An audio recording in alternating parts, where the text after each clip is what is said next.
When you watch Joe Percival chase down Ivy League quarterbacks, it's obvious he's strong. But his on-field prowess doesn't begin to tell the story of the true strength of the man who wasn't sure he would ever get to wear number 91 for the Princeton Tigers again. I was in class one day, and my principal comes in, he pulls me out of class, and I'm a senior, and he says, I just got a call from the doctors, and they want you to go to the hospital because, this is going to be your mom's last day, and you need to be with her. It was back in November of 2013. I had always had, for years, a benign meningioma in the frontal lobe of my brain. And the doctors did not want to operate on it because it was glacial in growth. And I wasn't getting any symptoms until November of 2013, when it grew from 2.7 centimeters to 6.75.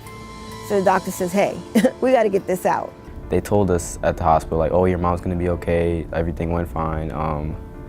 It's going to be a 3-day recovery, and then she'll be back home, and then that was it. And then I think on the 3rd day, we came to the hospital, and she just looked completely different. They gave me some medicine prophylactically, 2 antibiotics, which caused me to have an adverse reaction. I had a stroke, lung collapsed, 6 blood transfusions, the brain surgery, an abscess, another brain surgery, lost my sight, inability to breathe, a year rehabilitation in a rehab center, 6 months in a coma, and I coded 3 times. You just can't even prepare for things like that to happen, and it just created a snowball effect of just so much stuff that was happening. We had to leave, we almost got put into foster care, had to move in with another family, and it was just ridiculous. When I woke up from my coma, my son was at Princeton. And that was one of the things that I remember very well, because from losing oxygen to my brain, I wasn't as coherent as I am now. Before her health took a turn, Valerie raised 2 sons by herself, Joe and his younger brother Justin, now a sophomore who runs track at Rutgers Newark. She owned her own healthcare company and had just earned her master's in health administration. She was a single mother, and she was doing an all-star job, putting us through private school and all this other stuff, and I'll tell you, she was awesome. I was the mom that would be out there with the barbecuing and the tailgates and the this and the, took him everywhere he needed to go to play classical piano, karate, whatever. I was there. Despite everything going on with his mother, Joe enrolled at Princeton in 2014 and made an immediate impact on the field, playing in 8 games as a freshman and carving out a role as a pass rusher. I came home and I was training to get ready to go back in August, and but during that time my mom's health just slipped into another decline. So she was actually in the hospital for another month. She had trouble breathing, she had trouble walking, and everything. I mean, it was just a complete downturn. And I had to go, and I looked at her, and I was with my brother in the room as well, in her hospital room, and I was like, I can't leave you. I can't leave you like this. Joe made the decision to withdraw from Princeton in 2015. The day I decided to do this, I called him. I called Coach Trace, and I told him about it, and he was just so understanding. He was, trying to figure out ways that we could make it work. But in the end, he told me, he said, do what you have to do for your family. We knew that he was struggling with this dilemma. He wanted to be at Princeton. He wants to be a Princeton student. He wants to play on the Princeton football team.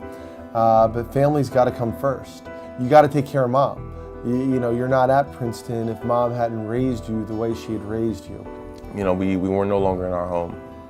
And when I actually went back to the home, we had mold, we had asbestos, we had so much damage because it wasn't livable anymore. So a big part of why I was home was I was actually working with our insurance company, trying to get things in order. And it was a huge project to get back in the home. We were in a hotel for another 6 months. At that moment, I think it was during my junior year, I really didn't think we were gonna make it. I think I told my brother one day, I was like, Joe, what's going to happen to us. There was a point where I was very uncertain if I was going to be able to come back. I was like, there is so much going on, and I don't know if it's in the cards for me, but everything moved and went well, and I was staying in football shape, but I was still working out, so I was like, yeah, I'm going back, no doubt. Joe did get back on the field this past fall. On Mondays when the team had off, he would hop in his car and drive to Long Island to help his mother, who's back home but still doesn't have her eyesight back.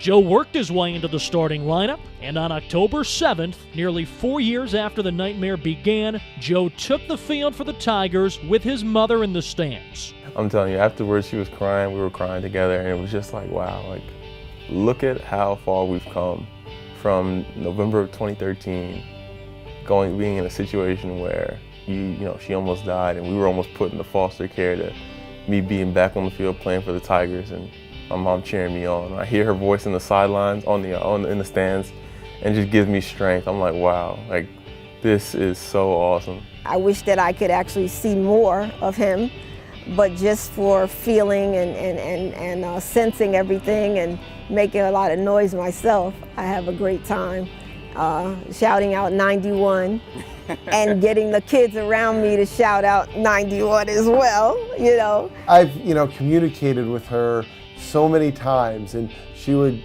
call or send a text, and every time she would be saying, Joe's gonna get you 10 sacks. And at one point, when she said she was coming to that game, he was going to get 10 sacks. I think she meant he was going to get 10 sacks in that game. Lawrence pulls it down, steps up, dragged down from behind, and he gets sacked.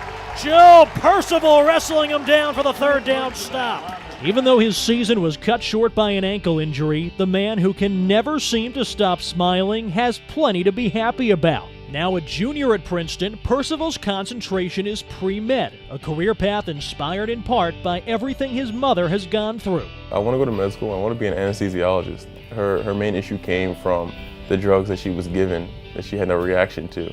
So when it comes to my profession, when I give out antibiotics and administer those kinds of things, I want to help people. And I want to be there to check on that process and make sure people get the care they need. So that's my biggest thing. He has something special when it comes down to people that can't help themselves. And for him to have that in his heart, it makes me know that he's a great citizen and that he'll be helpful to the world and to be helpful in whatever community he's in. It's tough in some areas. She's working on trying to get back in the workforce. My challenge is only being able to help people myself when I get to the point that I can. That's what I want to do. I want to find a way to help others, just the way I've been helped in my crucial time in my life.